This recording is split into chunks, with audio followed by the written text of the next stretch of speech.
السلام علیکم my dear students of class 10th۔ کل کے سبق میں آپ نے چک بست کی لکھی ہوئی نظم جس کا عنوان ہے رام چندر جی ماں سے رخصت لیتے ہوئے کے پہلے 3 بند پڑھے، اور اس سے پہلے آپ چک بست کی حالات زندگی اور اس کے طرز تحریر پر بھی ہم نے بات کی تھی۔ تو اسی سبق کو آگے لے جاتے ہوئے آج ہم بند نمبر 4 سے شروع کریں گے۔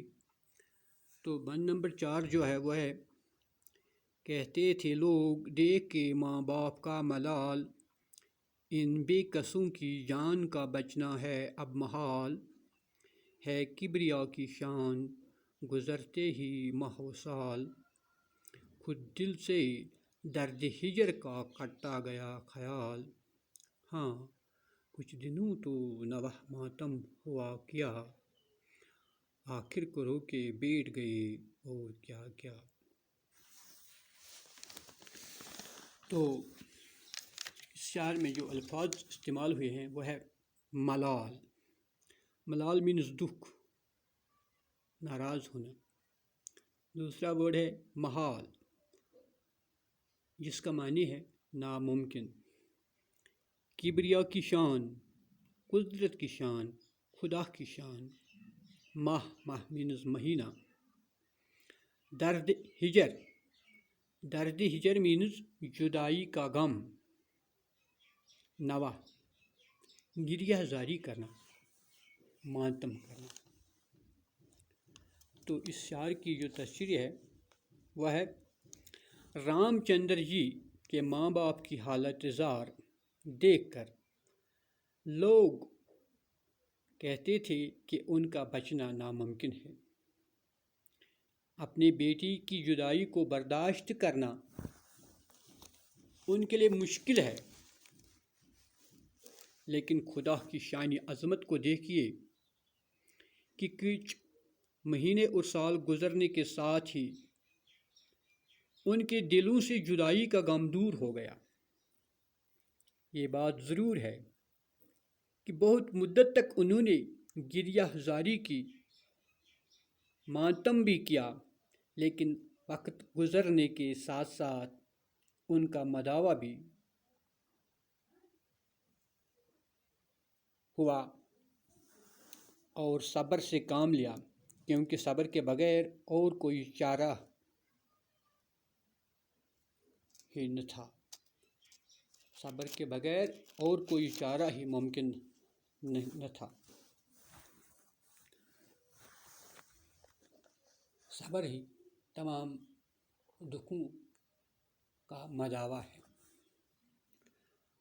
تو اگلا بند جو ہے، بند نمبر 5، وہ ہے، اکثر ریاض کرتے ہیں پھولوں پہ باغبان، ہے دن کو دھوپ رات کو شبنم انہیں گراں، لیکن جو رنگ باغ بدلتا ہے ناگہاں، وہ گل 1000 پردوں میں جاتے ہیں رائیگاں، رکھتے تھے جو عزیز انہیں جاں کی طرح، ملتے ہیں دست یاس وہ برگ خزاں کی طرح۔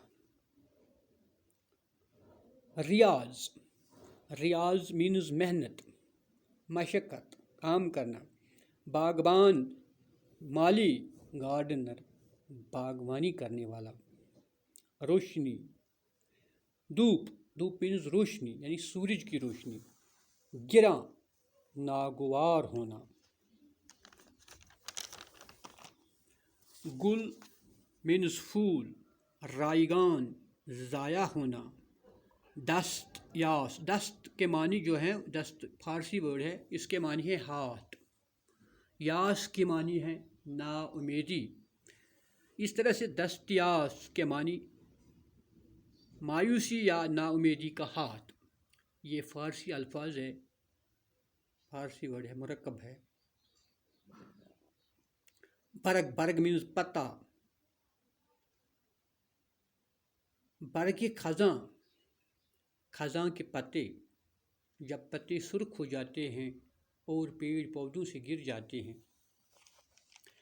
اس شعر کی تشریح ہے، باغبان تو پھولوں کے لیے سخت محنت کرتا ہے، اسے ان پھولوں کے ساتھ اس قدر محبت ہوتی ہے کہ پھولوں پر پڑنے والی دھوپ اور صبح کی شبنم بھی ناگوار گزرتی ہے، لیکن جب اچانک باغ کی حالت بدل جاتی ہے تو اگر ہزاروں پردوں میں بھی ہوں گے لیکن وہ ضائع ہو جاتے ہیں، وہ سوکھ جاتے ہیں، ان پہ خزاں آتا ہے، اور وہ باغبان جو انہیں بہت عزیز رکھتا ہے بے کسی اور بے بسی کی حالت میں مجبور ہو جاتا ہے اور نا امیدی کی حالت میں اپنے ہاتھ ملتے رہتا ہے، جیسے خزاں کے موسم میں زرد اور خشک پتے ہوا کے جھونکوں سے ہلتے ہیں اور خشک ہونے کی وجہ سے ان میں ایک ہلکی سی آواز پیدا ہوتی ہے، جس سے شاعر نے تشبیہ ہاتھ ملنے سے دی ہے۔ اب اس نظم کا آخری بند ہے، بند نمبر 6۔ اس میں شاعر کہتا ہے، اپنی نگاہ ہے کرم کار ساز پہ، صحرا چمن بنے گا وہ ہے مہربان، اگر جنگل ہو یا پہاڑ سفر ہو کہ ہر حضر، رہنا نہیں وہ حال سے بندوں سے بے خبر، اس کا کرم شریک اگر ہے تو غم نہیں، دامانی دشت دامانی مادر سے کم نہیں۔ نگاہ مینز آنکھ، کرم مینز مہربانی، کارساز کام چلانے والا مطلب کہ خدا، اپنی نگاہ ہے کرم کارساز پر یعنی خدا کی مہربانی اگر شامل حال ہو، صحرا ریگستان بنجر، چمن پھولوں کا باغ سبزہ زار،